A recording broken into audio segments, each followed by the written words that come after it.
Hey everyone, thanks for joining us on our BoxFox webinar this afternoon. We really appreciate you taking time out of your day to join this webinar. Hope it's really useful. We're talking about retail buying, and Justin Porter is here with us, one of our in-house experts, and he's going to share advice on how to pick the right selection of merchandise, the quantities to order, metrics to tracking the effectiveness of your buying, and then also what to do if you have certain bad buys that you just need to get out of.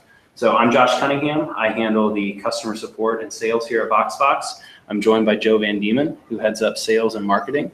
And we have Justin here as well. So we'll go ahead and let him kind of talk about his background and where he got started in retail and what he's done since then. Okay, hi, my name is Justin Porter, like Josh said here. As you can see by the next slide, I will go ahead and read that off pretty much. I've got 15 years of retail experience, mostly in the running specialty world. I've been buying since 2005, multiple doors here in Indy, and then currently at Move and Shoes. We have stores in San Diego and Athletic Annex here in Indianapolis. On top of that, I also consult for other retailers around the U.S., doing multiple things from buying, merchandising, other tech ventures in the retail space, but that's generally my background. And one other thing that I forgot to mention, we have a Q&A bar at the side of this webinar, which is your opportunity to be able to submit your questions at any point during this webinar, and we will reserve some time at the end of the webinar to take care of any of those questions that you guys as the audience pose to us. Okay, we're going to go ahead and dive right in here. Justin, let's get started with what inventory should I buy for my store? So just kind of a higher level topic. Let's dig in and really get a better understanding of who your customer is and what they're looking for. Can you tell us a little bit about your experience in that and what you really use to drive that information? Yeah, so quite a bit of information. I think what inventory should I buy, I think goes down to probably a number of different questions, kind of starting with the customer. I think I would always start there with who is my customer, which is always, that's the $1 million question. So I guess I'll dive right into who's my customer, how do you identify them, what are they looking for, all that good stuff. So I think for me, it's, when we start off, it's like, okay, who's that core customer? How do we talk to them? What do they want from us? So I think there are multiple ways that we can get that. If we have traffic coming in the doors, we can have, focus groups. We can send out surveys, questionnaires, post-purchase. But I think the very first step in what inventory should I buy is make sure that you research and understand each customer before you start that buy. Okay, great advice. I know we all have different ideas of what our store is today and what it is that we want our store to be. Just from your experience, what do you typically do in terms of identifying who your customer currently is and really what is it that image your store wants to be in the future? How are those things related and how does your buying go into that? Yeah, so I think when we all started, we had this great idea of who we are, what we're going to be, and we still are that, but as kind of the customer change and trends happen, we've all had to pivot and change our, who we think our customer is. So I think we've got to keep our personality, but we also have to kind of refocus over time and say, okay, this is where our customer's been, they've shifted. So still being who you want to be, but making sure you're shifted around those edges, I guess would be kind of the main answer. Sure, that makes a lot of sense. When trying to determine who I want to be and fit into a local market, how much do you currently consider your competition, whether that is other retail stores that sell similar products in the area, big box stores, or e-commerce shops? How do you take a look at your competition and how does that drive your buying decisions in the store? Yeah, I think as retailers, we always tend to look at the closest retailer to us. So for us in the running world, it's that other running retailer. But for me, that's it's part of it, but I think with the way the world has shifted and the way retail has moved, we have to look at kind of all these avenues of what's going on in, I think you hit on it, big box stores, what's going on with the other stores like you in the city, what's going on with the brands. So I think for us, like, we used to worry about that local competition. I think that's kind of gone away over the years. And so for me, it's like, we have to look at everything, what's going on, and including, all these bloggers that are out there and brands are sponsoring, and what are they doing, what's cool and hip. So I think the local competition, not as much as we used to, but big box brands, I think you have to look at all of them to see what you're missing, if you're missing anything, which we usually are.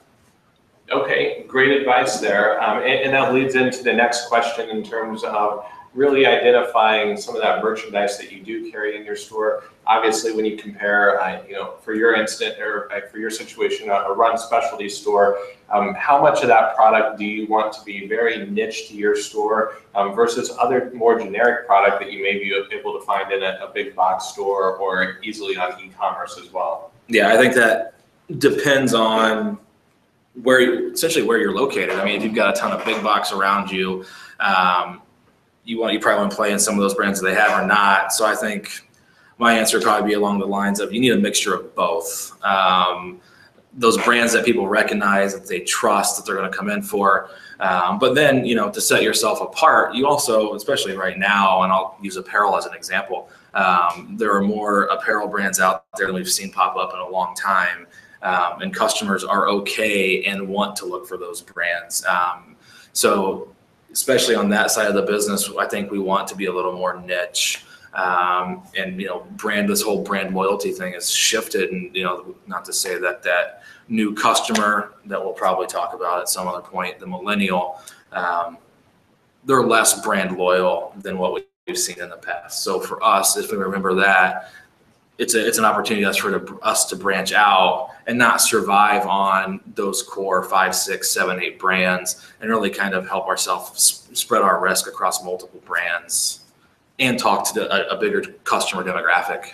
So within niche for your store, what does that kind of mean for Run Specialty and what you're looking to accomplish as a store? I'm sure niche varies depending on the kind of store. What does that look like for you guys? Yeah, for us, it's, our main business is footwear. And when we get a niche brand that pops up every few years, and that's typically, anywhere from 2 to 5%, 6%, depending on what year it is, of the total business in that department. And so we always kind of leave that open for those type of brands. We know that they've been there over the years. On the apparel side, it depends, who you are and what you're trying to speak to, and obviously what size space you have. And so in that space, there are more brands now than there ever have been. The whole athleisure trend, to throw another buzzword out there, but this kind of, we can find a lot of stuff from a lot of people. So we just need to pick, again, who's that core customer that you're talking to, what are they buying, and now what kind of brands can I give them that are cool and different from the stuff that I'm getting from these core brands. And then, from that, that kind of same area, also picking out price points that talk to that customer. So as we talk about everything shifting and, millennials having less money, price is now coming back into play. For years, we saw ourselves as this premium price point, but now more than ever, we're seeing that price conscious customers coming back. So with price conscious customers, how have you guys evolved in how you're paying attention to your competition? What are some of your tips for making sure you're keeping an eye on what some of the other players in the industry are doing? Yeah, so we kind of, we talk a lot about that shift in customer right now because it's just what's happening. And so we kind of look outside of the industry a little bit to kind of see what's going on, what's happening in the general fitness scene. Group classes are becoming more popular. In our world, people are running a little bit less, but they're still active. But where are they? What are they wearing? What are they doing? And so for us, we kind of look outside of our core industry to kind of pick up some of that stuff. And then, what are they using? And so we kind of go there. Okay, makes sense. So what are some of your tips for selecting the product mix to to purchase and put in your store? Obviously a very big topic, but when you have an entire store to merchandise and lay out, kind of how do you figure out what that mix of products is? Yeah, we always start with kind of a general planogram for that space, and then how much money do you have to spend? So we kind of look at both of those, make sure we're taking care of that core customer that's been with us for a while, and then we play in those edges, and we leave space on the wall and space in the budget to do that. And so from there, you've got to have someone who has an eye for it, and you've got to find a brand that you're passionate about. And I've been in some of your stores, Justin. I've seen a few of your different locations have some self-branded items as well as some other local product as well. Tell us a little bit about that and how that fits into your merchandising mix. Does that draw in new customers for you, or how does that play in with your local feel that you're trying to build? Yeah, so I think for both companies, we've got, one on the West Coast that's very touristy. We have a lot of tourists coming in, and it's that California vibe. So we've got stuff that's kind of branded locally, from hats to T-shirts to socks, and that type of stuff. And that drives a new part of the business that we've not had for in past years. Same thing here in this market. We do the whole local branded stuff right now is cool. You can go into boutiques, you'll see whatever city you're in, that state flag.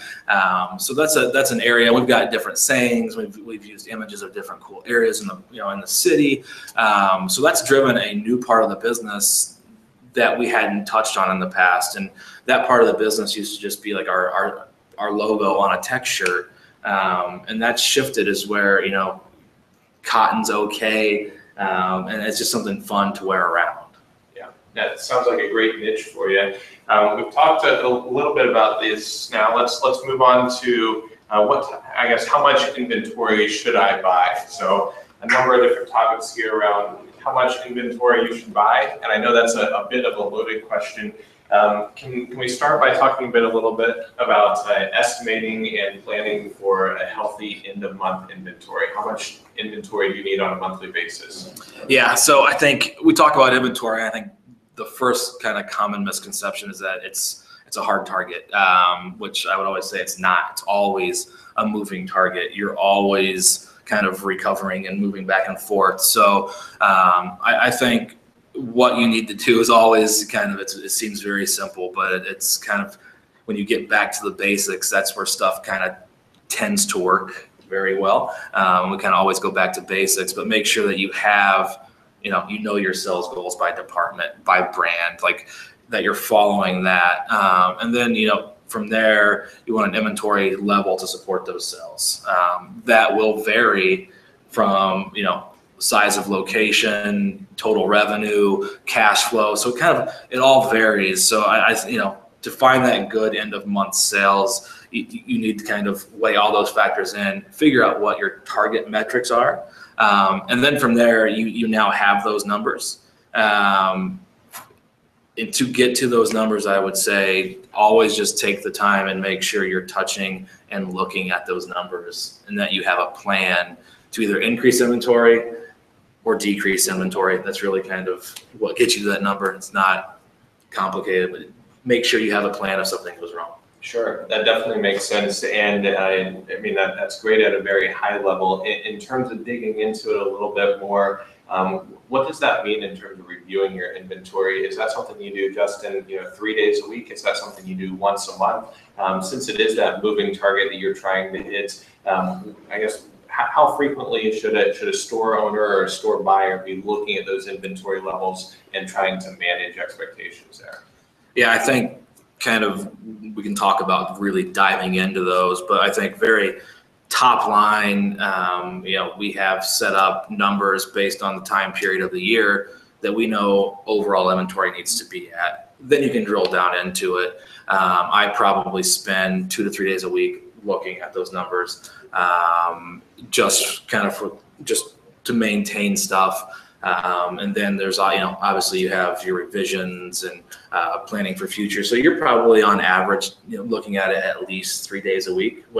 I think the goal is you can't just look at it. You need to come away with actionable items for your buying team.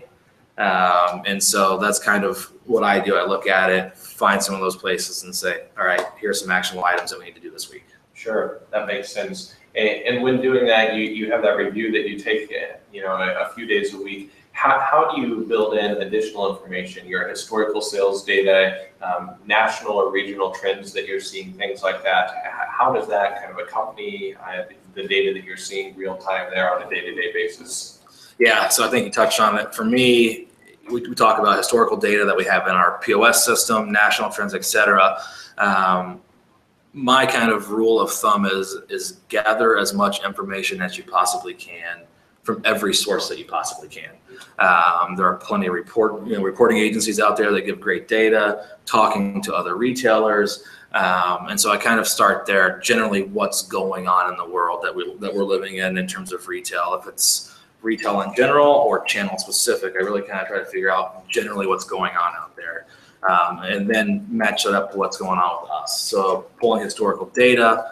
I always tend, as we talk about monthly sales levels and all this type of stuff, I always like to take longer snippets. We can kind of talk about 30 days, 60 days, 90 days, and kind of look at what's going on with these departments and kind of work backwards first. And then as you're kind of projecting going forward, take that, what you learned in those trends, and extrapolate that out across those next couple of weeks, whatever you've decided on your total what your sell-through rates you want to be.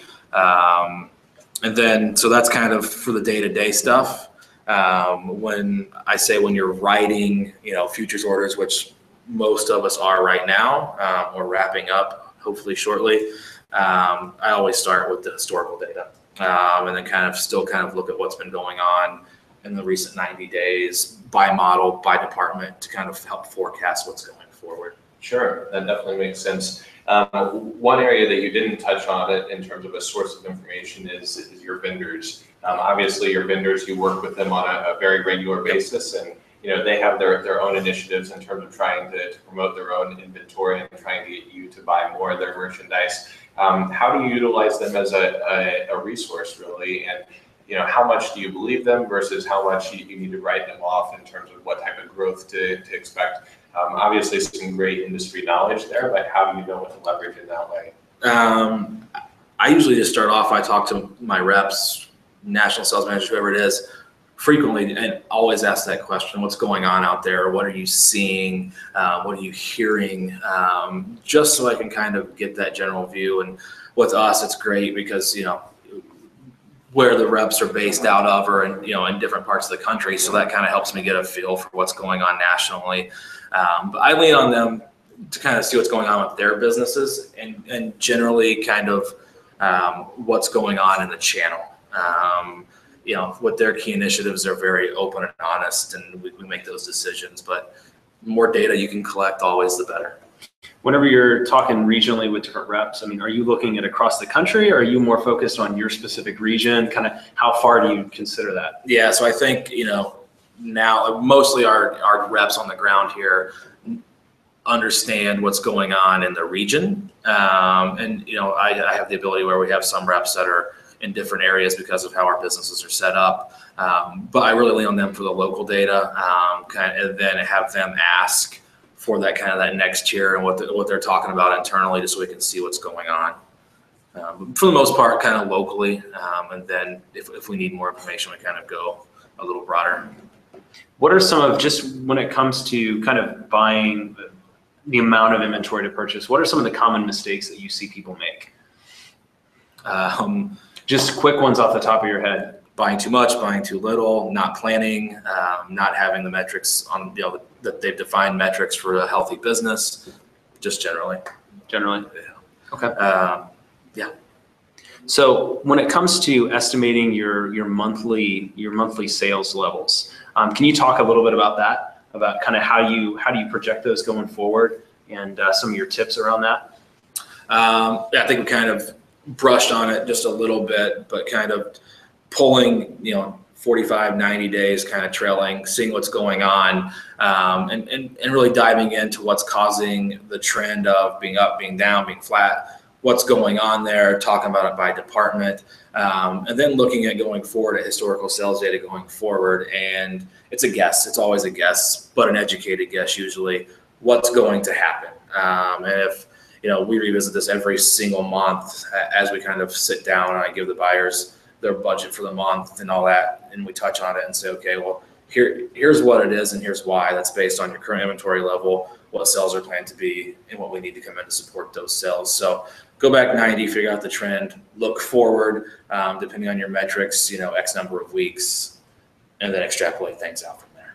How much weight do you give to the past stuff, the previous results from the last 90 days, things like that? Does that pretty much define what you're going to do going forward, or? It can, if, there's circumstances where it's like, okay, well, last year we had construction during that period. This year we don't. So that's where the big increase happened. And so there's time periods like where you need to go back and say, okay, well, I can't use that data because here's why. So I think, but for the most part, you take 90, you take year-to-date numbers, and you kind of look back and look for trends. Were we out of this during this period? Is that why that was down? That type of stuff, and kind of you make those decisions kind of on the fly as you're looking through what orders are coming in, kind of open to buy stuff, and say, okay, yep, here we go. This is what's wrong with it. So historical data is great. You just have to be able to pick and choose and know what's affecting one. Okay. And you just mentioned open to buy. I know that's a can of worms in itself, so probably not something we're going to dig into too much this time. I just wanted our listeners to know that next month we are offering a webinar on open to buy, so be sure to keep in touch with that. We'll have an entire hour-long session just on open to buy and digging into some of the details and how you can leverage that as well. So didn't mean to derail things. I just know that that's one thing that will come up a couple times here throughout the webinar. If you're not familiar with open to buy, or you think you could use a little more info on how to make that useful in your environment, please plan on joining us next month. So let's get back on track here. I know you had a couple more questions to start on, Josh.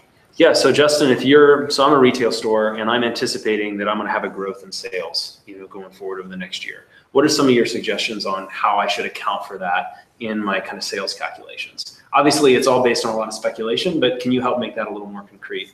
Yeah, so we talked about looking at trends and making those decisions. So if you look at those trends and you say, okay, well, we've still got growth trajectory, here's where it's going to be. I think the one thing you have to buy to those levels. So two things I always tell people if you're anticipating, sales here, sales there, you can only increase sales if you buy to grow. So if you buy to be flat, you're only going to be flat at best. And so if you're going to increase sales, obviously, you need to increase your buys. And then the next thing from there is, if you don't grow, how do you recover? And so there's kind of, with markdown strategies and all this type of stuff, and which we can talk about, and I'm sure talk about in open to buy. But those are the kind of the two things I'm planning on. Yeah, I'm going to hit that, so I'm going to build it in. But what happens if I don't? So I always, it's that balance of having too much inventory, too little inventory, and it's always that you're walking that fine line. Mm-hmm. Justin, when you're buying for growth, can you tell us a little bit about how you work with your vendors on that? Entire season, do you work at the beginning of the season to negotiate additional opportunities to buy merchandise, or do you look for markdown or clearance opportunities? Just tell us a little bit about buying for growth there. Is it something that you want to have all that inventory up front, or is there a way that I can have an out later in the season or an opportunity to buy more if I need to? Yeah, so I think most of us buy, depending on the vendor and your scenario. Your receipts come in pretty much monthly or twice a month or 3 times a month, depending on who you are. Backroom space, all that. But we talk about it. We talk about growth with these vendors and say, okay, here's where it is. Here's where it's coming from. Just let it know that I'm booking. We have futures orders, which I'm sure everybody on this call, all this conference knows about. And when we plan those futures orders, I'm booking X% of projected sales. For me, it's 92% of projected sales. If we don't hit it, this is probably what my cancellation rate is going to be. So we communicate that up front. I've found that vendors are more likely to work with you if you're upfront on the plan and you have a plan.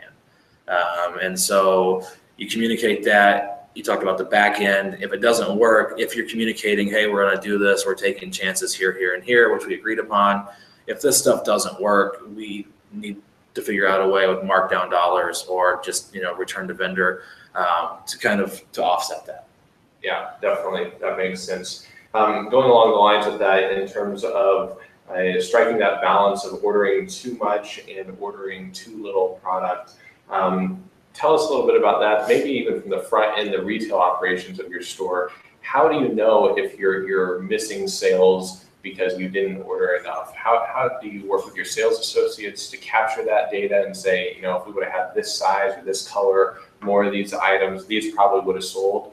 I think that's a hard thing to do and really wrap your head around and quantify. What are some of the best practices you've seen in your stores for doing so? So we kind of start, first of all, staff's always going to tell you when they're out of something, especially if it's been moving quickly and it's an easy sell, they're always going to tell you. So we always have our buyers make sure that their ears are to the ground, that they're listening to staff, but always taking it with a grain of salt and backing that up with metrics. So our POS system gives us great metrics. Our inventory variances are great. So we actually know what's going on. So we, by department and category, we have set essentially goal metrics that we want certain products to turn in. And we look at those sell-throughs weekly. And if there's something that's moving too fast, that's higher than that metric we defined, we know we're probably missing sales in it. And if we're seeing that data-wise, the buyers can always go ask our staff on the floor, did you miss some sales in that? It usually lines up, yeah, we did. And they can probably tell you I missed one, so-and-so missed one. But so we have that defined metric that we look at and we can say, okay, that's moving too fast. So that's great. If a product's moving too fast, that's always something you can celebrate. At the same time, what you're saying though is that needs to trigger into action. You need to replace that inventory, replenish it, or somehow find another product to fit in that field, or I guess that correct spot. Yeah, buy more or buy less. It's pretty simple. Now, this is definitely specific to the running specialty, but what is kind of your guidance on suggested turn rates for different categories, like say footwear, apparel, accessories? What do you guys kind of shoot for? I think it depends on, again, so we would talk about, our biggest store is 4,500 square feet. Our smallest store is 800 square feet of selling space. So not only does it depend on the size of the store and category, so there's so many pieces that fit in there. I think for a long time on our channel, that turn of 4, so 3 months of inventory on hand, was that magic number. I don't know why, it just kind of became that. For us, and I know because this is one of the conversations that I've had with one of those reporting companies, is that you've seen specialty retailers not just running, inventory levels have decreased recently in the last few months, especially because, retail has shifted and retail is getting hurt. So everybody's kind of trying to mitigate some risk and inventory levels will come down. So we would have said 4, for our guys, right now we're saying kind of that, 4.5 range, 5, depending on the department, if I give you an average. But we've got certain departments that we know that we can replan on Monday, and it's here by Wednesday. And so those departments may be turning out a 6, they may be turning out an 8, but if we're replanning once a week and and we can balance from another store occasionally, like we can turn some categories faster. And we know what those are, we've defined those categories. Okay. Is that good as there? Yeah, that definitely makes sense. I think moving on, we've talked a lot about buying and we've talked about how much you should buy. How do we know if we're buying effectively? So I think, your inventory turn has something to do with that, but what else should we be doing to track inventory counts? All right, do you do cycle counts? What's a good level of variance from week to week or month to month? Yeah, so I think we talk about cycle counts. We always talk about, in terms of data, crap in, crap out, just to be completely honest. So if you don't have good inventory levels and that you trust in, you're never going to get a level of confidence in your inventory. So for us, we do spot checks weekly, depending on the category. We don't do it on everything. I know a lot of people will, we have an inventory control person walk out, scan a certain vendor, scan a certain department, and we do that weekly, or someone calls and says, hey, my inventory's off. We go out and we spot check it, we fix it. So we do that weekly. And we kind of, it's not the same department every week. We kind of just rotate through and kind of see what's going on. And you know, we catch stuff. I've learned with having multiple doors that if you're transferring stuff back and forth, that's where a lot of your issues have happened. So we're really conscious on these inter-store transfers, because that's usually where most of our mistakes have come from. But we kind of said, when we talk to managers, when we set up these physical inventories, we typically do them twice a year. We look for a variance by unit of less than 5% as our goal. And if you're above that in your store, we'll increase the amount of times we're doing a physical inventory in a year. So it really kind of incentivizes the manager to make sure that everything's being rang out properly, and this, that, and the other. That everything is personally being scanned at the register, which is another big problem. It's, you know, somebody scans one thing, hits 6, and they were, you know, 6 different flavors. Now your inventory's off. So I would say for us, we cycle count quite often and do a physical inventory at least twice a year per door. Okay, that's great. That's a good number to go with there. As a buyer, if you have someone who's exclusively a buyer, what type of key metrics should you be watching over to know that, you know, you're doing well in your job? I mean, obviously, there's going to be times where, you know, too much inventory, too little inventory. You talked about some of these turn rates and things like that. What other things could I do as a buyer, though, to know that I'm doing my job well? Yeah, so we can talk about kind of the metrics if you're a buyer that you're going to look at. We always talk about sell-through return. Those two can kind of be interchangeable. Margin and kind of that average inventory level. And so those are kind of the 3 we always talk about. The one that kind of combines all that stuff, which is kind of my opinion and always has been my favorite metric, is GMROI, gross margin return on investment, because it combines all those up front. It combines it.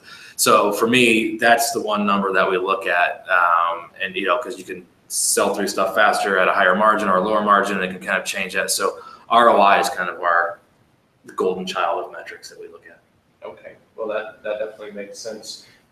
Going along with that, there's, you know, we've talked about inventory turn. We know that's different by category or by different types of merchandise or even brand. Tell us just your general guidance for how long should merchandise be sitting in your store. I think you said that you're, you know, 4.5, 5 for on average. I guess what are the red flags that you see? When the inventory's been there for X amount of time, what do you do with it and from there? Yeah, again, very, very general. I guess to break those down, I would talk about kind of core items and non-core items. So core items are items that are there that carry through for a longer period of time, whether it be 1 year, 2 years, 3 years, whatever it is. That core item has not changed. You know, if I can use socks as an example, that SKU has lived for a long amount of time, so it's always going to be in the store.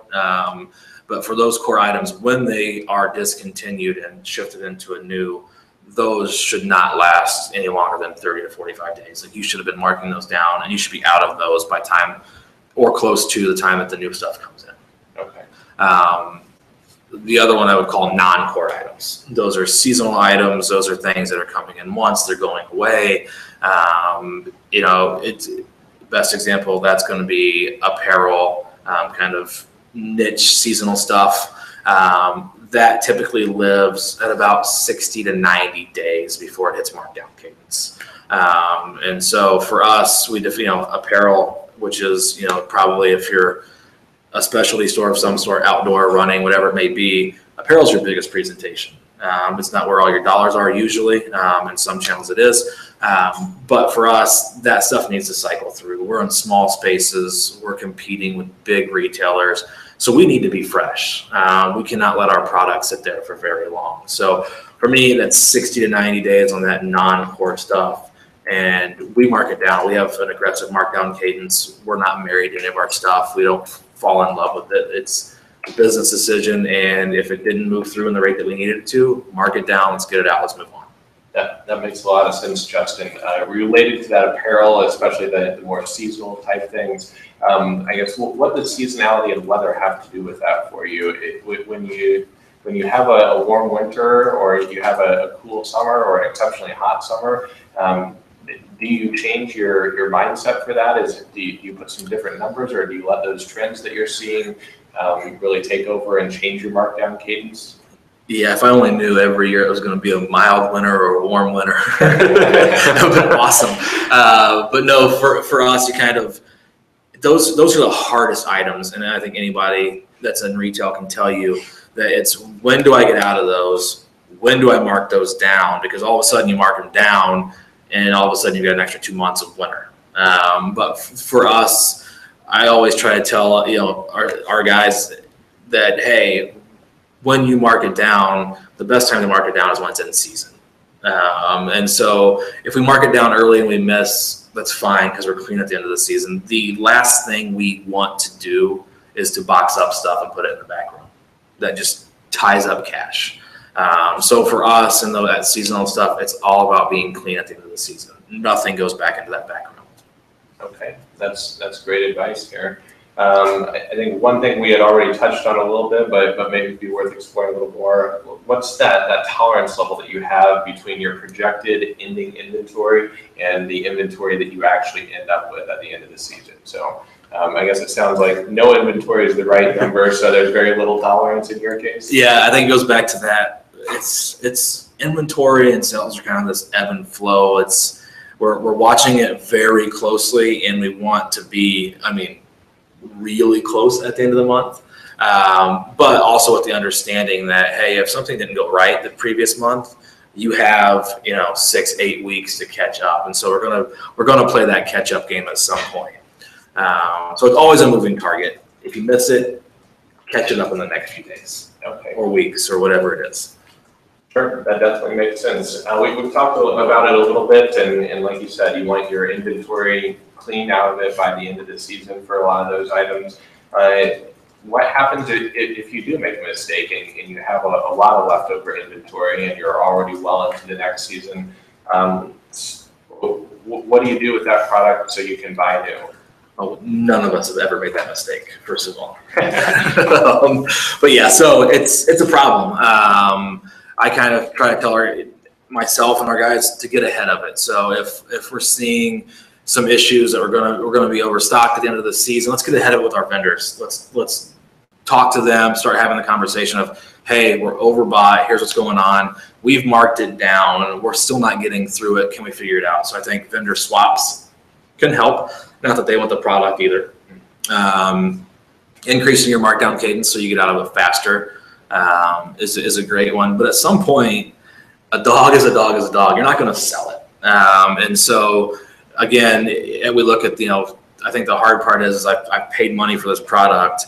I need to get as much out of it as I can. I kind of go back to that ROI metric of, okay, well, if I sit on this for another X number of months and I break even, what's the actual cost if I turn it into something else that I sold through 5-6 times? And so I say, not to give you guys a shout out, but when that stuff that we've tried everything that we can't get rid of it, we'll put up on BoxFox. And that's recently, within the last couple of years, that's become an option for us. That type of business has lived forever. In retail, it hasn't been as easy as it has been with the BoxFox platform. So we use it. Okay. Well, great. Good to know. In terms of that level of performance for your store, what is an acceptable level of underperformers in your store? I know it's a last resort type of thing. It sounds like if you have inventory left over at the end of the season, and like you said, it probably varies a little bit by season and weather and all these different things. What's an acceptable level to you to move that? Is that 5% of your inventory? Is that 25% of your inventory? Or does it matter? Well, I guess it does matter. That's at a certain point because it becomes critical volume.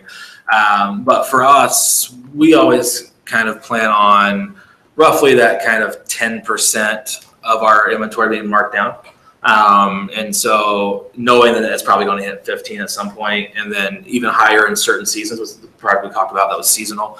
And so we plan on that 10%. That markdown is built into our forecasting. We know that we're going to miss, so we're always replacing that bottom 10% with something else. So that's a continual cycle for you to take your bottom of underperformers and try to move those or replace that product with better performing products, things that may have a turn of a 6 or 8 or even better than that. Yeah. So that's either, you're adding a new SKU or you're just taking that dollar and shifting it into another product that's moving too fast. Okay. So, well, yeah, that definitely makes sense. You had touched on working with vendors and asking them to take back some product. Can you tell us a little bit about that, what that conversation's like? Do you need metrics going into that conversation? Do you say, you know what, we expected a turn of 4 on this, we're seeing a turn of 2? How does that conversation go, and what's been helpful for you or convincing in working with those vendors? Yeah, so I think that's part of it. So we talk about either RTVing it to the vendor or actually having markdown dollars. My philosophy is always get ahead of it. So if you're bringing in something new or you're taking a risk on something, or even on core product, like, here is where we need you to be. Define the metric, even down to the SKU and the color if you need to. But for us, it's here's the defined metric. We agree upon this, and if we're not there, you're helping us with the risk on the back end. And because it is a partnership. So I think the more data we share with our vendors, the more open we are about all that stuff, the easier it is to work with each other, to have a successful relationship. So for me, it's the metrics that are predefined. That way you're well ahead of the game. And make sure you have it in writing in an email. That way, if someone does move on from that position, you have it there. You still have that email. But yeah, that's generally, we get ahead of that conversation. Yeah, that's great advice. It sounds like it makes a world of difference by having that open relationship and, like you said, more of a partnership with your vendors. So, absolutely. I think one last question for you, and then we'll take some questions from the crowd. What do you do with items that end up being low performers, things that have minimal sales volume, minimal profits, or a longer shelf life? I know you mentioned BoxFox, and that's an opportunity to move on some product quickly. Anything else that you use? I mean, do you do that? I guess, do you give away those products as in-store promotions? Do you do things as employee gifts? Are those good candidates for that, or is it something that you'd rather just move on that inventory? And what are some of those tricks of the trade for you? Yeah, it depends on what it is. At a certain point in time, I just want to take the loss and move on because I'm tired of looking at it. But there are things, if we know we're over inventory and we've got some stuff in the works, giving your staff a day where they can buy everything at a deeper discount than what you already give them goes well, especially if you're just breaking even on it. They think it's a great perk. You break even, it's great for everybody. We do donate stuff at certain times to certain charities. If we have stuff that they can use, we'll absolutely donate it. So it's a combination of all the above. We talk about BoxFox, employee perks, donations. We do a little bit of everything. And we try not to do it very often. But yeah, we do a little bit of all of it. Okay, well, great. Well, thank you for your time here today, Justin. Some really great questions so far. Josh, do we have some questions from audience members? Yeah, absolutely. So can you talk with us a little bit more about how the markdown cadence works within your store? I know it varies, I'm sure, depending on the time of year and the product, but just kind of overall, what's your approach to that? Yeah, so my overall approach is there's 2 types of markdowns. Markdowns for those slow movers. We can talk about something that should have lasted 6 to 8 months in your store, because that's how long the product is in line. And if that product, we know when a new product comes in store that first 60 to 90 days is usually its fastest moving period. It's new, it's fresh, and if it doesn't hit kind of that goal in that period, hopefully you've already negotiated with the vendor, but if not, that's when you can go ahead and kind of start taking that markdown cadence. And so that is more of kind of a fill it out, look at a SKU by SKU basis. So that's kind of how we start that markdown cadence, whether it be 20%, 30%, kind of that gradual markdown, or just a hard markdown. It used to be 20% was appetizing. It's not anymore. It's got to be typically 30 or above is what I found.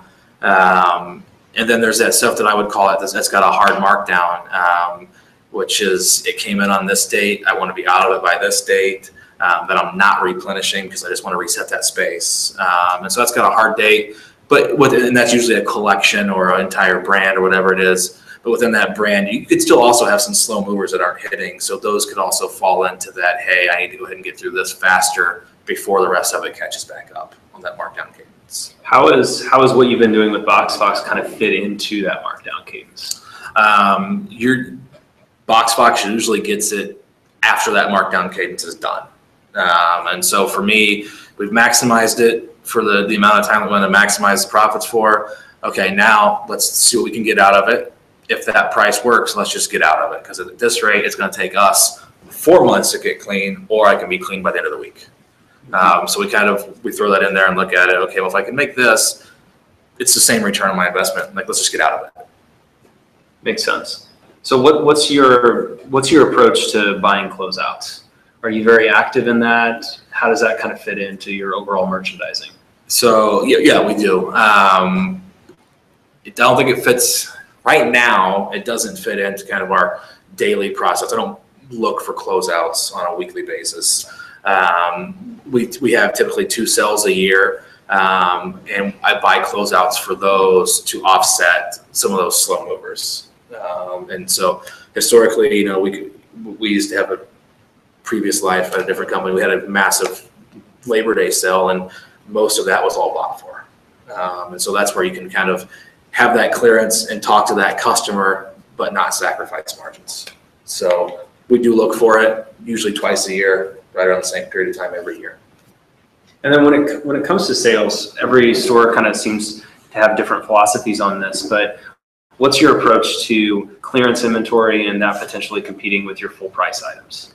How do you look at that, that clearance table? Do you want to have it there? Do you not? Things like that. Yeah, so I look at it from the standpoint of that there's 3 customers. There's the customer who always shops clearance. There's the customer who's full price, and there's a customer who's sitting in the middle who's buying full price and clearance. So we have to have clearance because that's a big portion of what we do. And even we talked about earlier, even more so now, what the customers bring, being price conscious. So we have to offer that. And for us as a specialty retailer, we've always had this kind of, I guess, people always thought of us as being higher priced. And so by offering that, we show them that we still offer value. And in today's world, customers look at prices of anything, any point in time. So if we could show them that, hey, we are competitive on the price point stuff and we need to be, but we're right in line with everybody else on our inline stuff, for us, I think that's good. Do you guys have any tips and tricks for following pricing? See what your competitors are selling it for? Or are you just simply doing searches based on that SKU or UPC, or what does that look like? A lot of searches, SKU and UPC. We've played around with other stuff, the If This Then That app, where you can set up changes. That was thanks to Joe over here. And then there's a couple apps out there that kind of tracks best price on shoes in the market right now. There's one in a Chrome extension as well. So depends on what it is, but we can kind of, a lot of it's manually. Okay. Through ads that we get, we're signed up for every newsletter you can possibly be signed up to, every ad you can possibly be signed up to. So we follow up pretty regularly. Is there one person within your store who kind of focuses on that, or do you all kind of take that up? We all kind of take that up. Responsibility. Yep. So it's all top of mind then. Yep. Joe, are there any other questions come through from the attendees that we want to try to cover here? I think that's it. It seems like that's all we have for today. So thanks for joining us. If you do want to continue this conversation, we have just created a Facebook group, and Justin's a part of that, just to really talk about retail buying and have some of your questions answered and have some good discussion and sharing of industry knowledge. So feel free to join us. It's at Retail Buyers USA. So just log on to Facebook and click Retail Buyers USA, or just shoot us an email or give us a call here at BoxFox. We'll make sure you get connected to that. But it's just a great place for retail buyers from, running specialty, sporting goods, a variety of different retail type of stores that we can connect and help answer your questions and bring you some experts like Justin to help provide some additional insight there as well. So like I had mentioned, our next webinar on schedule here is going to be happening next month in August. I guess, yes, next month in August. And date to be announced. Date to be announced, but we're going to be talking about open to buy and learning a little bit more about that process. So taking some of this info that Justin's given us today and really digging into the next level and putting some numbers behind it and things. So we look forward to having you with us then. And this webinar will be available on YouTube. We'll post it there afterwards, and we'll have the full audio and video from what we just talked about. So thanks so much, Justin, for joining us today, spending your time answering the questions. Thanks as well, Joe. And you guys have a great rest of the day.